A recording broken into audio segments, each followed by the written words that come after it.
মার্কিন প্রেসিডেন্ট নির্বাচনে ডেমোক্রেটিক পার্টির প্রার্থী কমলা হ্যারিস নির্বাচনী তহবিল সংগ্রহের ক্ষেত্রে বড় ধরনের সাফল্য পেয়েছেন। এ বিষয়ে মিশিগান থেকে বিস্তারিত জানাচ্ছেন সহকর্মী কামরুজ্জামান হেলাল। ডেমোক্রেটিক পার্টির প্রার্থী কমলা হ্যারিস নির্বাচনী তহবিল সংগ্রহের ক্ষেত্রে এরই মধ্যে বড় ধরনের সাফল্য পেয়েছেন।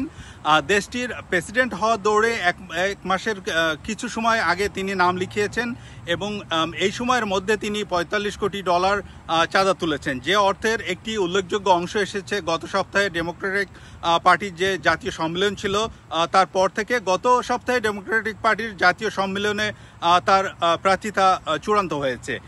ওই সম্মেলনের সময় থেকেই বড় পরিমাণ চাঁদা আসা শুরু হয় বলে জানিয়েছেন কমলার প্রচার শিবির, এবং কেবল গত সপ্তাহে যে আসা চাঁদার পরিমাণ ছিল $8 কোটি 20 লাখ মার্কিন ডলার। কমলার প্রচার ব্যবস্থাপক জেন ও মেলি ডিলন এই এক বিবৃতিতে বলেছেন, ডেমোক্রেটিক পার্টির জাতীয় সম্মেলনে আসা এই বিপুল অর্থ কমলা হ্যারিসের প্রার্থিতার ব্যাপারে আগ্রহের বিষয়টির দিকে ইঙ্গিত করেছেন।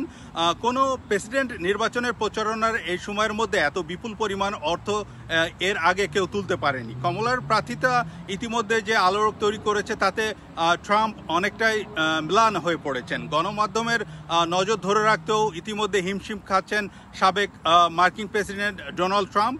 চলতি সপ্তাহে হ্যারিস ও তার ভাইস প্রেসিডেন্ট প্রার্থী টিম ওয়ালস তার প্রচারণা চালাবেন জর্জিয়া অঙ্গরাজ্যে।